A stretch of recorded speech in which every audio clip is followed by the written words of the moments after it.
Hola queridos amigos, bienvenidos a mi Story Channel. Bienvenidos a esta segunda parte de esta miniserie titulada El evento X. Es un título que no me atribuyo a mí porque en realidad viene directamente de un capítulo del libro que estamos examinando, que es el libro de autoría y coautoría de Mauro Biglino y Francesco Esposito, un libro escrito a cuatro manos. Y obviamente yo suelo añadir mis propias búsquedas, investigaciones, para añadir nuevas fuentes y siempre hacer comparaciones de datos o poder, digamos, darle un mayor alcance a lo que estamos viendo, porque no debemos conformarnos con una sola versión, con una sola búsqueda. Aunque estoy segura que Mauro Biglino y Francesco Esposito son dos grandes investigadores.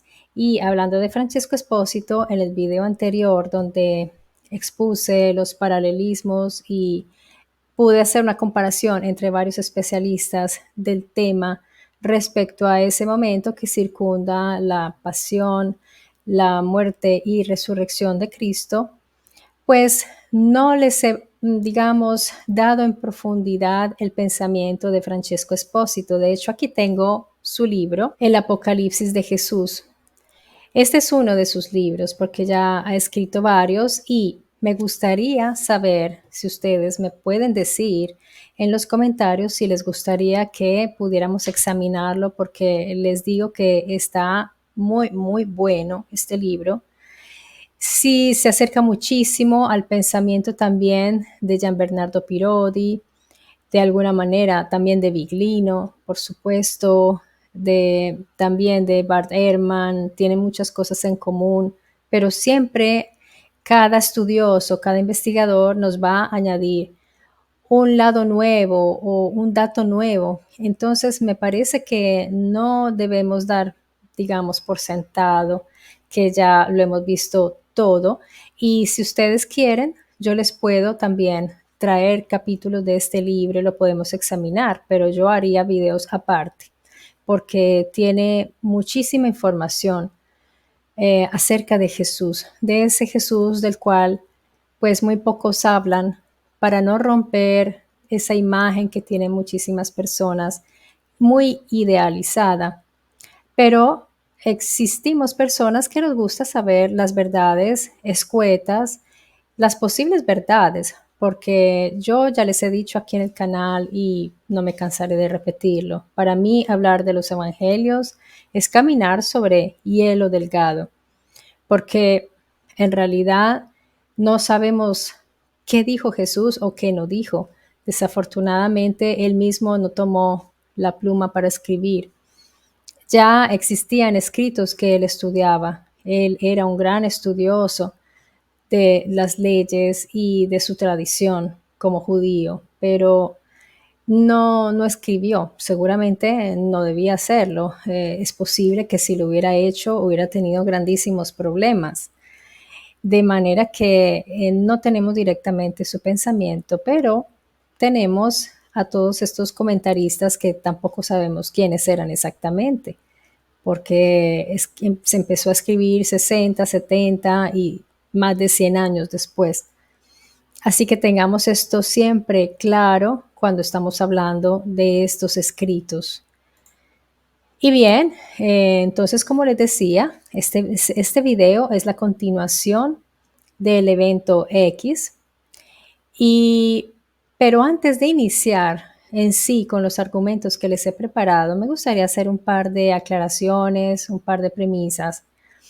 Primero que todo, hay unas declaraciones de Biglino y Esposito, no sé cuál de los dos en específico, porque en este libro, en este que vemos aquí en Jesús semidios, en este libro están hablando los dos, sin hacerse distinción, esto lo digo yo, esto lo dice él, pero hay unas declaraciones bastante categóricas respecto a las creencias y no creencias judías.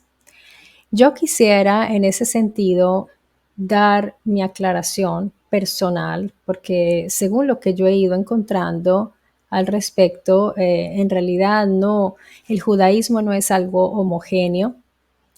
No hay un solo judaísmo, así como no hay un solo cristianismo. De manera que no se puede ser categóricos a la hora de decir que el pensamiento hebreo es así y no es así, porque el hebraísmo, así como el judaísmo, han tenido un desarrollo durante milenios muy complejo. Ha ido recogiendo muchísimas otras tradiciones desde sus cimientos. Así que hay una gran variedad de creencias y no creencias, y algunas se fueron también fortaleciendo, desarrollando dentro del mismo judaísmo y sobreviven aún hoy día. De modo que cuando decimos que en el pensamiento hebreo antiguo no había una cierta creencia, pues hasta un cierto punto es verdad, pero tengamos en cuenta que ellos fueron contaminándose en el sentido de que fueron absorbiendo otras tradiciones, por ejemplo, cuando estuvieron en el exilio babilónico, también de los egipcios y de otros pueblos que les estaban cercanos, de modo que hay que tener cuidado con esto. Hay una gran variedad de tradiciones que ellos han ido adoptando a lo largo de los milenios. En este caso, en específico, estamos hablando de la doctrina de la resurrección, que es ya de por sí una creencia muy antigua, esto de volverse a levantar después de la muerte.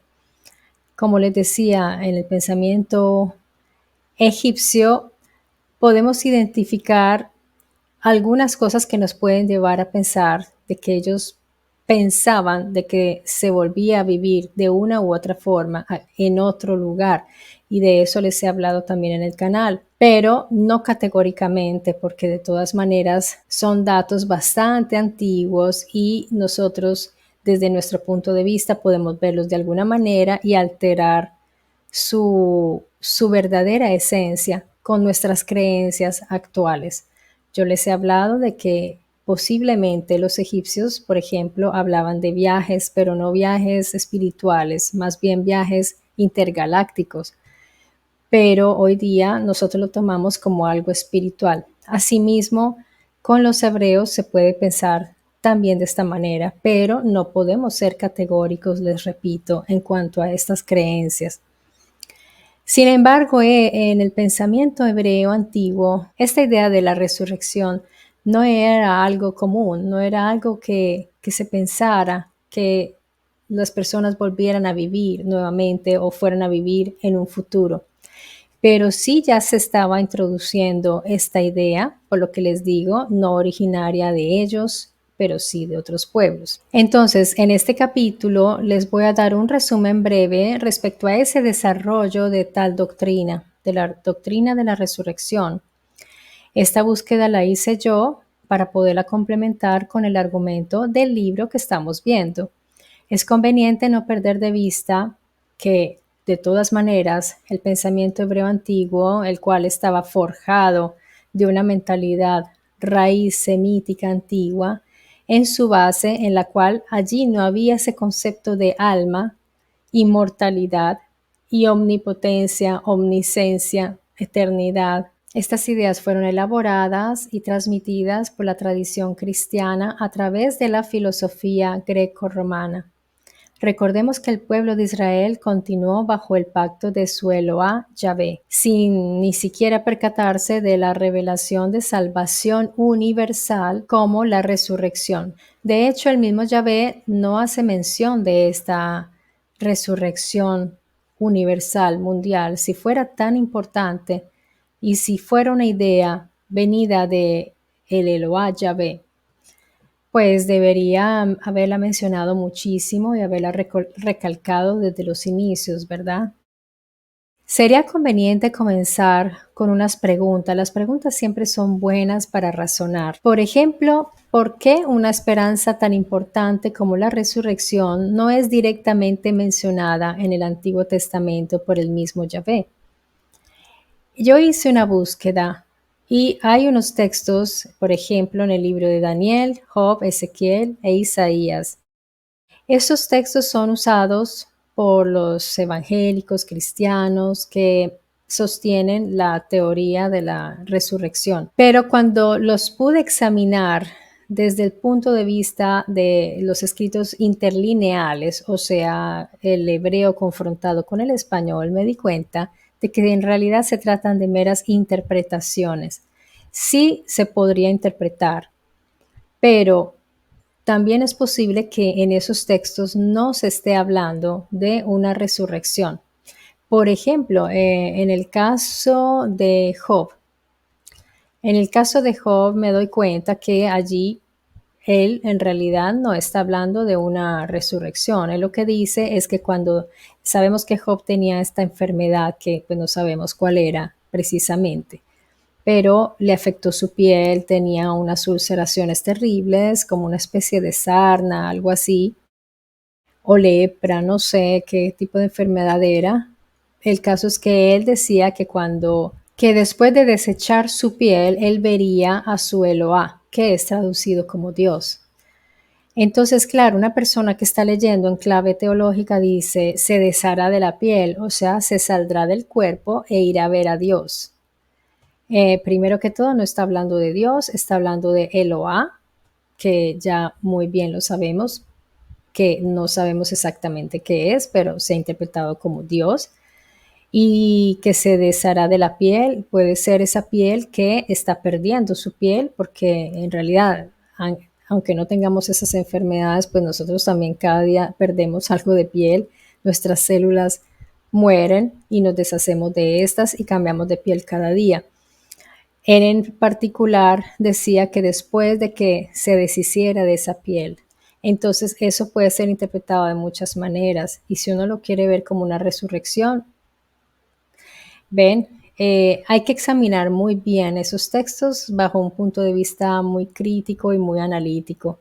Y nos damos cuenta que ninguno de estos reúne tal, digamos, claramente, explícitamente algo sobre la resurrección. Y por otro lado están también Daniel, Oseas, Isaías, junto con los libros anteriormente citados de Daniel, Job, Ezequiel e Isaías, como les decía. Sin embargo, yo haciendo mis investigaciones pude ver que sí está ese desarrollo de una creencia dentro del judaísmo acerca de la resurrección efectivamente. Por ejemplo, las referencias más antiguas que hasta ahora he podido yo encontrar sobre una idea de resurrección vienen del siglo segundo antes de la era común, o sea, antes de Cristo.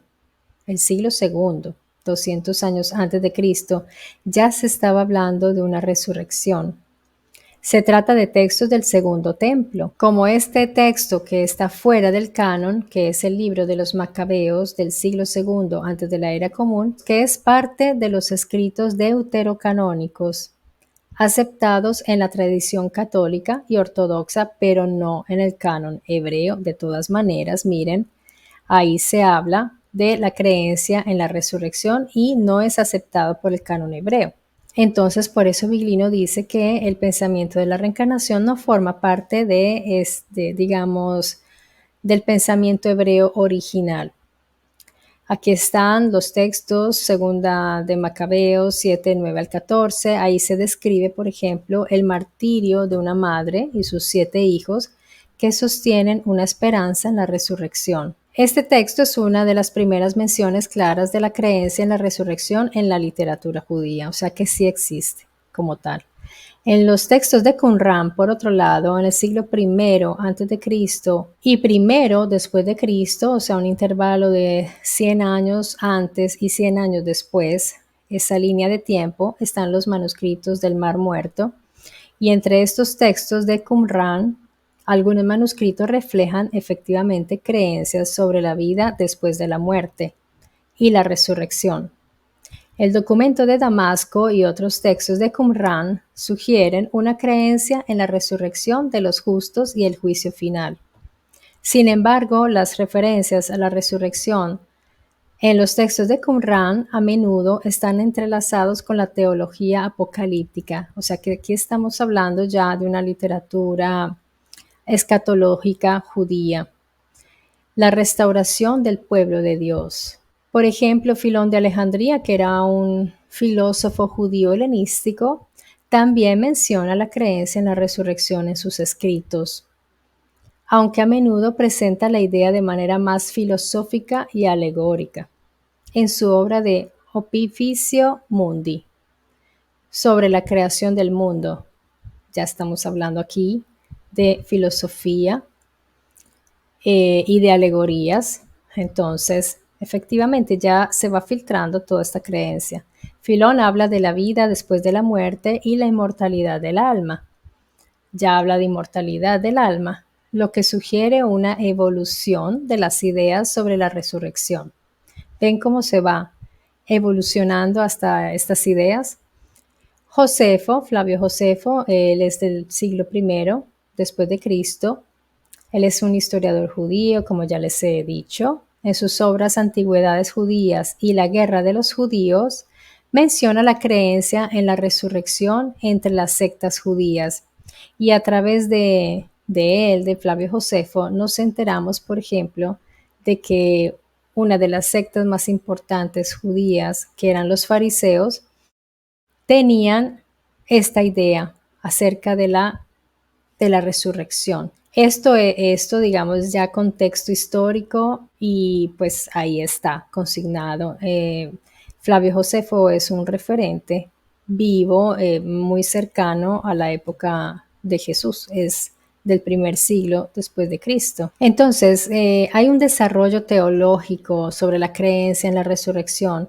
Parece que fue evolucionando a lo largo del tiempo. Durante el periodo del Segundo Templo, esta creencia se desarrolló y se volvió más prominente, especialmente en contraste con las ideas sobre la inmortalidad del alma que prevalecían en otros contextos culturales, cosas muy distintas a lo que era de verdad en sus inicios el Israel antiguo, antes de todo esto, porque si nosotros leemos el Antiguo Testamento, son dos mundos muy distintos, Antiguo Testamento y Evangelios. Ahí hay un abismo tremendo y sin embargo los conectaron forzosamente, pero lo hicieron. Y esto de la resurrección viene de una influencia persa y griega. La influencia de las ideas persas y griegas sobre la vida después de la muerte también pudo haber contribuido al desarrollo de la creencia en la resurrección en el judaísmo. No tengo duda de esto. La interacción con estas culturas durante el exilio babilónico, como les decía, y la época helenística pudo haber fomentado estas creencias. La creencia en la resurrección en el judaísmo antiguo se refleja en varios textos extrabíblicos y fuentes históricas a partir del siglo II a.C. Los textos de los macabeos, los manuscritos de Qumran, las obras de Filón de Alejandría y los escritos de Flavio Josefo proporcionan las primeras evidencias claras de esta creencia. Estas referencias muestran cómo la idea de la resurrección se desarrolló y se convirtió en una parte importante de la teología judía en los periodos del Segundo Templo y la era helenística. Entonces, efectivamente, Biglino, cuando dice que esto no forma parte del pensamiento hebreo, se refiere a esto, al pensamiento original hebreo, porque estas ideas no son originarias de ellos. Entonces, la respuesta a la pregunta inicial de por qué, si era tan importante la idea de la resurrección, no está mencionada en el Antiguo Testamento muchísimo y con énfasis y por parte de Yahvé, simplemente porque en realidad el tema de la resurrección no era una creencia propia del pensamiento hebreo antiguo. Es muy sencillo, no viene de ellos. La idea se filtró después, durante el siglo I sobre todo, antes de la era común, y se fortaleció durante el primer siglo de la era común. Entonces, la otra pregunta sería, ¿por qué el mensaje de la resurrección toma una forma definida y de gran relevancia justamente en ese momento álgido en el cual los hebreos están pasando por una crisis dramática de privación de libertad y por la frustración de no haber realizado la restauración de su reino. Ya estamos hablando del momento donde, el momento crítico que estamos tratando en el momento de Jesús. También hay que preguntarse si la resurrección era el tema central de lo que divulgaban Juan Bautista y Jesús. En realidad, el tema central de Juan Bautista era convertirse. ¿Se acuerdan de la palabra metanoia? De tener ese cambio, cambio de pensamiento, cambio de manera de pensar. Y también preparar a sus seguidores para quien era más fuerte que él, que estaba ya tomando mayor ventaja que él. Y el tema central de Jesús, lo que él proclamaba, era un reino, el reino perdido, el reino, porque recordemos que Israel tuvo reyes, el pueblo hebreo tuvo sus soberanos, y en ese momento en el cual Jesús vivía, momento de grande violencia y de mucho apogeo de tensiones, de luchas, intentos de revoluciones, de revueltas por parte de algunos grupos judíos que se querían rebelar contra la opresión del Imperio Romano, que era quien estaba gobernando, con la colaboración de los reyes del pueblo hebreo. Pues era un momento bastante de mucha violencia y de muchos combatimientos. Entonces Jesús estaba proclamando ese reino que después se pasó a un discurso más y ultraterreno, más espiritual, más hacia allá arriba, porque al no poderse instaurar, restaurar el reino de los hebreos, del pueblo hebreo, no poder tener ellos su gobierno y ejercerlo de manera soberana, pues entonces se tenía que pasar a otro tema, a otra manera de poder continuar ellos manteniendo una imagen fuerte con todas estas congregaciones, todos estos grupos que se habían formado en distintos lugares. Y cada apóstol lo hace de una manera distinta, porque recordemos que Pedro tenía un pensamiento, era más cercano a los jesuanos, a los más cercanos a Jesús. Pablo, que no conoció en persona a Jesús, tenía sus ideas y tenía su público, tenía sus seguidores que eran más, unas personas más hacia la cultura griega. Así que él también tenía que darles a ellos unas explicaciones que los pudiera mantener con la expectativa de que algo iba a suceder, algo iba a cambiar, que no habían sido derrotados en realidad, sino todo lo contrario, habían obtenido un triunfo. Y Pablo fue el que triunfó, porque Pablo con su discurso, miren lo que se ha formado después, toda una institución. Dicen que la iglesia se forjó sobre Pedro, pero yo diría que no. En realidad, la iglesia es paulina, porque es de pensamiento totalmente paulino. Y si lo vemos bien, la institución católica romana está forjada bajo las bases de todo lo que habló Pablo, todo eso que elaboró Pablo, que después tomó muchísima fuerza y tomó más fuerza que esos otros discursos que promovieron, por ejemplo, Juan, o como el libro de Judas, o el mismo Pedro. Entonces, alrededor del año 500 de la era común, los rabinos desarrollaron aún más ese concepto de la resurrección. El Talmud, la colección más importante de escritos autorizados sobre la ley judía, aparte de la propia Biblia, señala que quien no cree en la resurrección no tiene participación en el Olam Haba, el mundo venidero. El Olam Haba es el reino donde estos sabios creían que el alma mora eventualmente después de la muerte. Curiosamente, el concepto del infierno en sí nunca llegó a arraigarse en el pensamiento judío dominante, que hoy día es muy fuerte. Después se fortaleció mucho ese concepto del infierno, pero en ámbito cristiano romano, católico. Recordemos que Olam en el Talmud son mundos, mundos desconocidos, de lugares desconocidos. Y miren, aquí está Olam Abba, el mundo venidero. Recordemos que Olam lo han traducido siempre como eternidad, pero en realidad eso no es su significado, o al menos su significado principal.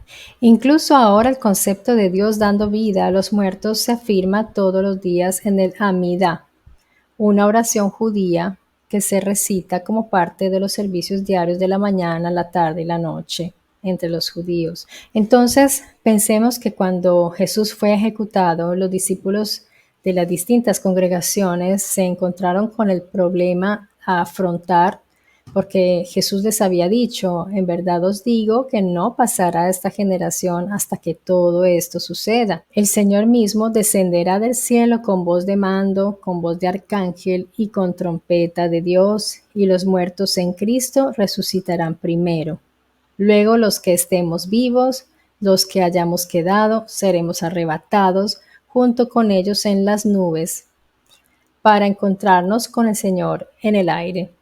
Esto lo está diciendo Pablo en Primera de Tesalonicenses 4, 16 al 17. Y miren que él mismo se incluye en esta profecía, porque él está profetizando esto. Él está diciendo que el Señor vendrá y nos llevará sobre las famosas nubes para encontrarse con él en el aire. De manera que yo me imagino, podemos saber que cuando empezaron a morir y esto no sucedía, pues estaban en serios problemas, porque cómo darle explicación a esto. Por eso eso se fue elaborando en la medida en que fue pasando el tiempo. Esto de la resurrección no fue una idea inicial, así como la conocemos hoy en el cristianismo. De hecho, hay un episodio, ustedes dirán, bueno, pero hubo un episodio que fue el de Lázaro, por ejemplo. Fijémonos, por ejemplo, en esa narración que está solo en Juan, además, ¿no? Curioso que algo tan importante como la primera resurrección con testigos oculares de un muerto, de un cadáver que haya regresado a la vida, yo creo que es algo apoteósico y de eso debería hablar absolutamente toda la Biblia, al menos todos los evangelios. Entonces analicemos esa narración, porque a Jesús lo llaman que está en otra ciudad. Él regresa a Betania, donde se encuentra Lázaro, que está en una cripta, en una tumba. Lleva 4 días muerto. Jesús lo llama y Lázaro sale. Estar muertos, antes que nada, en los evangelios muchas veces nos encontramos con un lenguaje simbólico, a diferencia del Antiguo Testamento que es muy concreto y muy literal. En los evangelios sí nos encontramos a veces con un lenguaje o criptado o simbólico. Y podría ser este el caso, pues ya en la antigüedad, como les decía, en la cultura romana y griega existían unos ritos que se trata de volver a la vida, pero no volver a la vida de manera literal, de manera simbólica, porque estar muertos es como estar fuera de la senda o del camino que se debe llevar. Y esto es en ámbito de iniciación. Para los iniciados, salirse del camino, desviarse, es como estar muertos. Y se solía hacer este ritual donde el adepto o iniciado debía encerrarse en una cripta por días u horas, sin comida y sin agua, para volver a nacer. Tal vez esto también lo hacían los egipcios. Y luego lo hicieron los celtas. Y hoy día sabemos de algunas logias que lo hacen hoy día todavía. Así que esto no es nada nuevo. Si nosotros nos ponemos a analizar todo el contexto también, porque además que Lázaro estaba en Betania, justamente donde bautizaba Juan, Juan que estaba realizando, se podría decir, un rito de iniciación con sus adeptos, sus seguidores, donde los sumergía y ellos volvían a nacer a una nueva vida porque sufrían una transformación, una metanoia, un cambio de pensar, de comportarse. Casualmente ahí, ¿no? Estaba Lázaro, pero resulta que cuando Jesús se va de Betania, Lázaro muere, pero se trata de una muerte física, no podría ser una muerte también, una muerte de que quiere decir que se salió del camino, porque es curioso, cuando Jesús vuelve, María y Marta le reclaman como quien dice, si tú no te hubieras ido, él no hubiera muerto. ¿Por qué tenía que estar Jesús ahí? ¿Por qué hubiera evitado la muerte? ¿No será porque el escucharlo y la cercanía lo mantenía vivo en ese sentido? Su maestro estaba cerca y él se mantenía nutrido de todo eso que él le decía. Podría tratarse esto de una muerte simbólica o ideológica, como lo queramos llamar. De hecho, Jesús lo llama hermano y eso es algo muy común en las sectas, en las logias, en los grupos de personas que son hermandades y Jesús lo llama hermano. Esto solía suceder también entre estas personas que se agrupaban bajo la tutela de un maestro. Jesús era el maestro de ellos. Y además, las palabras son muy importantes. Las palabras que usó Jesús para hacer que Lázaro saliera, él le dice, hay un término que es cum, Q-U-M, cum, y es como un vamos, álzate.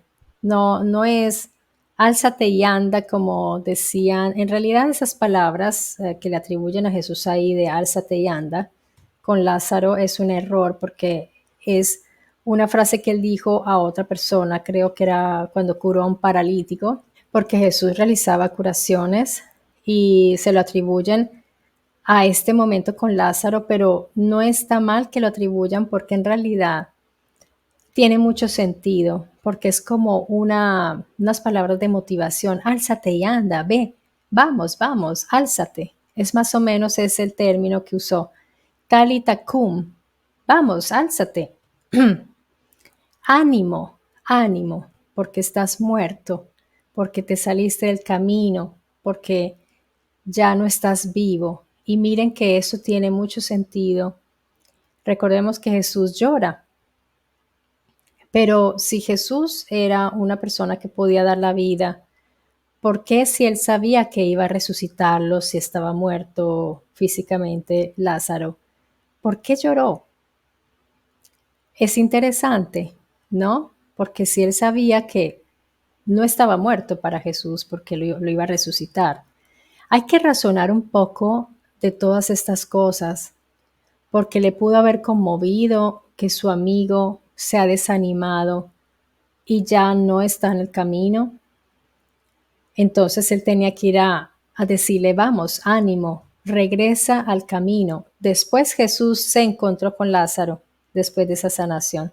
¿Y saben qué le dijo? Esto también es muy, muy importante saber lo que le dijo Jesús cuando se reencontró con su amigo Lázaro.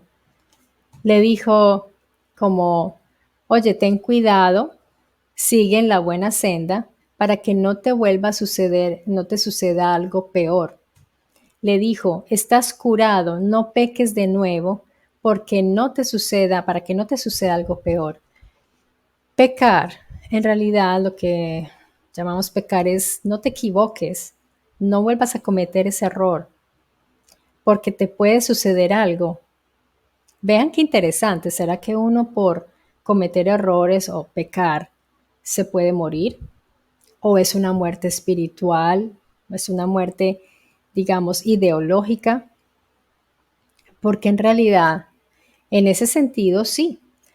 Y está muy relacionada la enfermedad con la vida y la vida con el camino. Miren qué interesante, porque el camino, la senda, la buena senda, se hace mucho mención de esto. Hay un ejemplo interesante aquí cuando Jesús le dice a alguien que lo siga y esta persona le dice, ay, pero espérate un momento porque yo tengo que ir a enterrar a mi padre que está muerto. ¿Y qué le responde Jesús? Él le dice, deja que los muertos entierren a sus muertos. Y le dice, sígueme. Entonces, los muertos entierran a sus muertos. ¿Estaba hablando Jesús de muertos físicamente, literalmente? No, obvio que no. Miren que Jesús entonces está hablando de muertos de qué tipo. Entonces, ¿será que ese tipo de muerto era Lázaro en ese momento? Y como les digo, en el Evangelio hay momentos que de verdad hay que mirarlos bien porque tienen ciertas lecturas allí. Por eso, digamos que yo los evangelios les tengo un poco de, siempre he tenido un poco de distancia, porque así ahí sí entran mucho las interpretaciones, las lecturas, y hay que buscar apoyo en los analistas del texto, los críticos del texto, los que miran las palabras, los que miran la lengua original, los que estudian el comportamiento de estas personas, de los personajes, la historia, el contexto, porque cuando tenemos que interpretar, pues tenemos que buscar apoyos también históricos. Les acabo de decir que en esos momentos en la historia había una cierta clase de rituales que significaba volver a vivir, pero no estaban muertos. Y sería interesante dedicarle unos capítulos, porque miren, yo, pues no es mi tema preferido, les soy muy sincera, los evangelios, precisamente, primero porque hay muchas personas apasionadas que están fascinadas con las creencias evangélicas, de los evangelios, de las escrituras del Nuevo Testamento, entonces es como irles a tocar su paz espiritual y se enojan y se alteran o se ponen tristes porque dicen entonces no era así y se desilusionan porque se les cae de pronto ese Jesús ideal. Entonces por eso no es mi tema preferido, pero cuando uno empieza a adentrarse en esto como estudioso y no como creyente, les digo que es apasionante. Y ahora entiendo por qué muchos de estos autores, investigadores y los filólogos se están interesando tanto, porque es que es atrapador. Ustedes miren, por ejemplo, a Antonio Piñero, cuántos años le ha dedicado de su vida, o miren a un Bart Ehrman, o miren a tantos otros, tantos filólogos que aquí no hemos mencionado, pero que están allí estudiando los evangelios, los escritos. No es porque estén buscando a Dios o que estén buscando si es verdad o no, es que realmente es apasionante cuando como una persona de ciencia o un intelectual o persona de investigación quiere saber y quiere entender y quiere ver si fue esto o fue lo otro o si fue todo. Entonces de verdad que es apasionante, pero sé que es un tema sensible y difícil por esto, porque hay personas, muchas personas que creen que estos libros son sagrados y ahí ya entramos en un campo minado. Respecto a esto de la resurrección simbólica, por ejemplo, está también los misterios de Osiris. Los iniciados pasaban por una serie de pruebas que simbolizaban la muerte. Esto es, como les digo, muy antiguo. Estos ritos reflejan la creencia en la vida después de la muerte y la renovación cíclica. Es una posibilidad, pero no hay que ser categóricos porque podían ser la reminiscencia de otra cosa. Como yo bien les he dicho, los egipcios eran un pueblo imitador, ellos imitaban lo que veían. Y puede ser que ellos estaban imitando qué cosa, quizás a esos que viajaban, quizás a esos que se encapsulaban y se iban en estos aparatos o se teletransportaban. Porque es que no metamos todo en clave espiritual y teológica, así como no metamos todo en clave tampoco tecnológica. Simplemente veamos todo desde todos los puntos de vista, dejando siempre la puerta abierta a mientras alguien pueda cerrarla y decir, no, esto ya está comprobado y ya no se puede especular más. Y hay otra cosa interesante aquí respecto a Lázaro. Por ejemplo, de él después no se habló más, no se supo más qué pasó con él. Y los fariseos lo querían matar.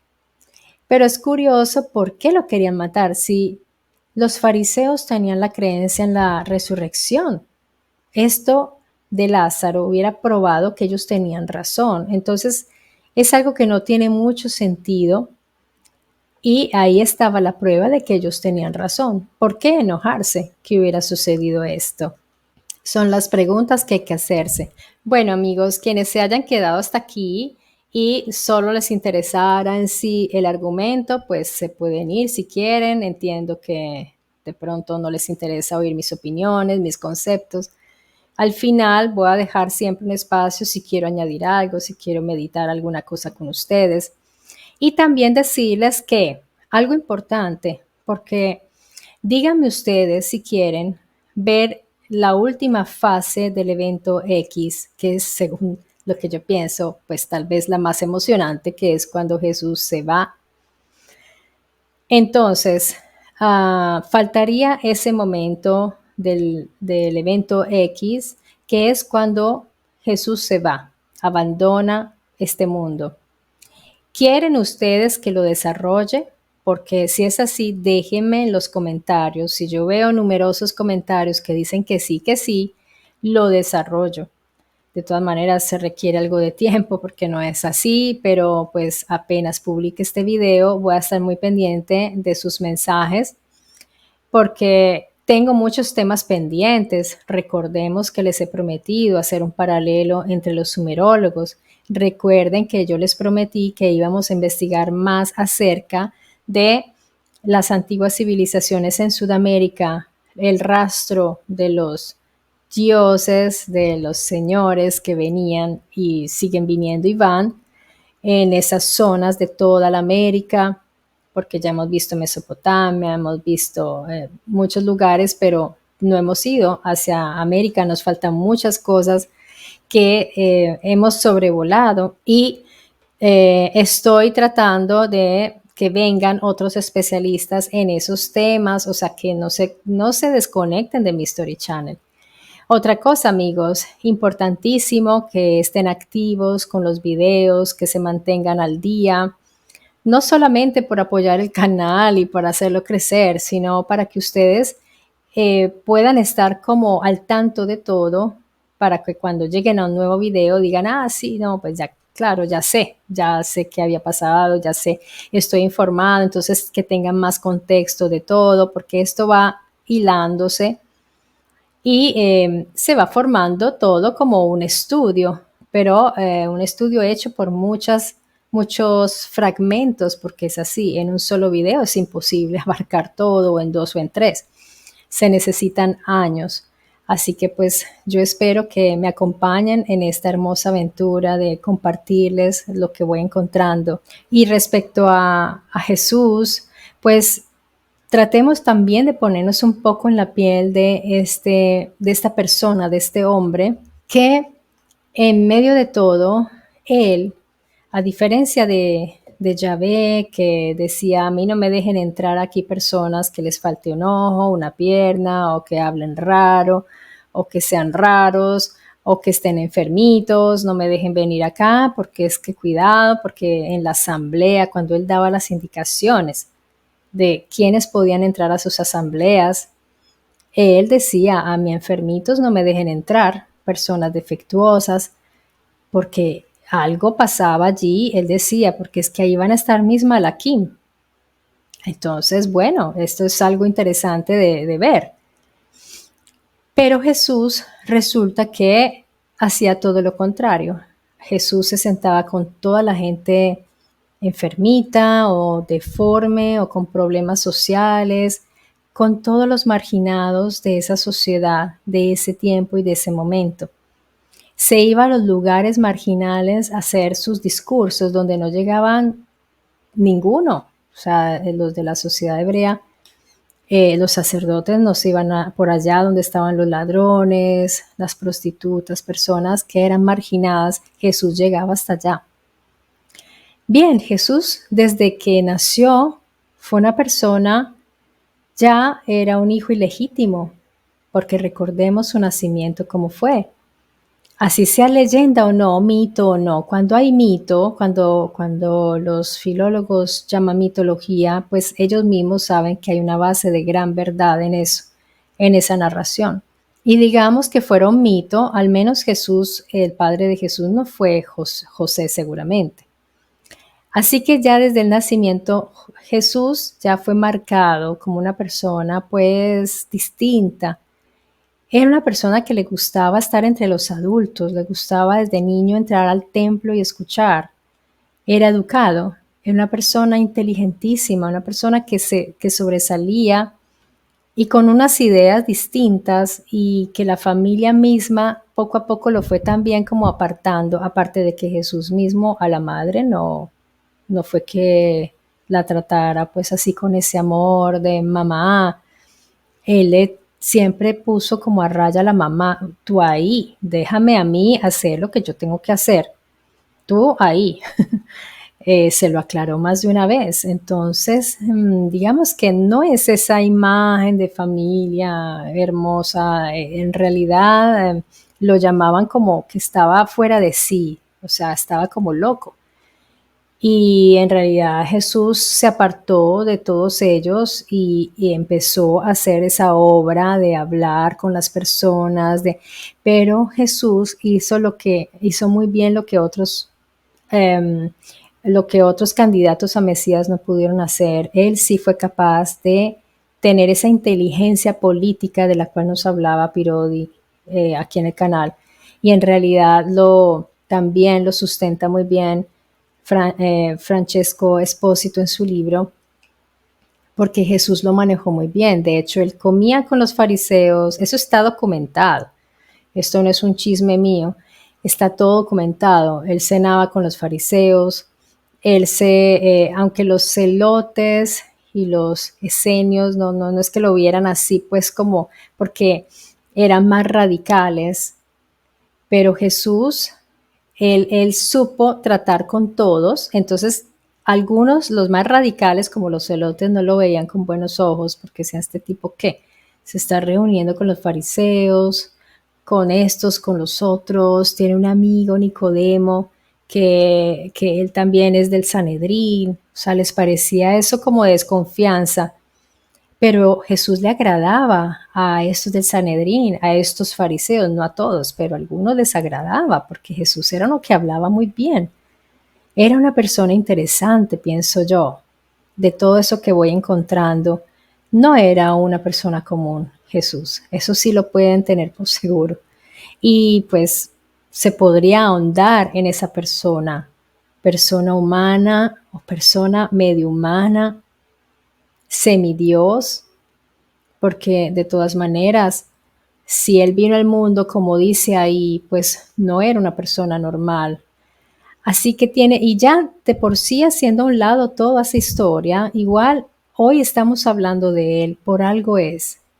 Y bueno, obviamente toda esa elaboración que se construyó a partir de él, pero ¿por qué? Porque sobre él hay otros Mesías por ahí, pero ustedes no saben sus nombres. Yo lo sé porque lo he investigado, pero de ellos nadie está hablando. Hablan en los ámbitos rabínicos y judíos, pero no es que todo el mundo sabe, sí, el rabí tal, claro, pero digan Jesús de Nazaret y pues en casi todo el mundo sabemos quién era Jesús de Nazaret. Entonces, qué persona tan interesante, esta persona que de todas maneras tenía una gran inteligencia política, pero también tenía un carácter fuertísimo que usó en buenas medidas. Y lo que pasó con Juan Bautista, pues es un episodio muy fuerte, tan fuerte que cuando a Juan Bautista lo tienen prisionero, el mismo Juan Bautista empieza a dudar y a decir, ¿será que es que yo me equivoqué? Y él le manda con un mensajero, con un seguidor suyo, Juan Bautista, le manda una pregunta a Jesús y le dice, ¿eres tú realmente el Mesías? Porque es que después de él ver que fue aprisionado y todo, él le empiezan a venir sus dudas a Juan. Entonces Jesús siente encima una gran responsabilidad ahora, porque ahora toda la atención está sobre él. Ya Juan lo quitan de la escena y Jesús ya no se puede echar para atrás, porque ahora todo el mundo dice, bueno, ¿quién nos queda él? Este que dice que es el Mesías. Y Jesús ya no se puede echar para atrás. Y hay momentos de miedo, hay momentos de terror, porque es que él sabe muy bien lo que le espera. Él ya vio lo que le pasó a Juan y a los otros, porque es que a más de uno le cortaron la cabeza, no solo a Juan. Así que no es ninguna profecía cuando Jesús dice que lo van a matar y que le va a pasar, él ya sabía. No tenía que ser un profeta para saberlo, porque él vio lo que le pasó a los otros. Y pues ya estaba ahí en ese camino y tenía que llevarlo a cabo y él estaba muy determinado de todas maneras.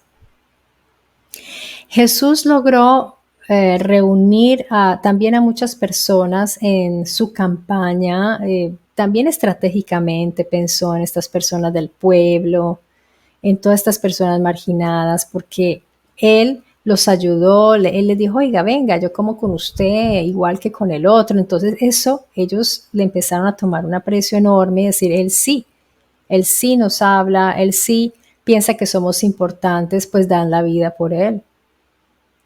Así que él empezó a reunir a toda esa gente también. A Juan, pues a Juan al final lo dejaron solo, porque no fue que fueron allá a defenderlo, y al final también a Jesús. Al final los dejaron solos y fueron muy poquitos los que se quedaron, porque de todas maneras la exigencia de Jesús era fuerte, era bautizando con fuego, era arriesgar la vida, era dar la vida por él. Y al final fueron unos poquitos los que se quedaron con él, porque pues la gente hasta cierto punto, pero después, bien, bueno, yo ahora voy a estar muy pendiente de sus opiniones y sobre todo de que me digan si quieren que cerremos ya esta serie con el último momento, el momento yo diría más interesante y emocionante de ese evento X, como lo llaman Mauro Biglino y Francesco Espósito. Y también díganme si les interesa que examinemos el libro del Apocalipsis de Jesús de Francesco Espósito, porque yo diría que hay cosas muy, muy interesantes de extraer y podérselas exponer aquí. Ustedes me dirán, o si prefieren que yo siga adelante con los temas que hemos dejado allí, que de todas maneras ahí están para retomarlos. Por ahora, un gran abrazo, amigos. Gracias por haber dedicado su tiempo hasta aquí, a quienes me hayan acompañado, y nos vemos aquí muy pronto en Mystery Channel. Un beso y hasta pronto.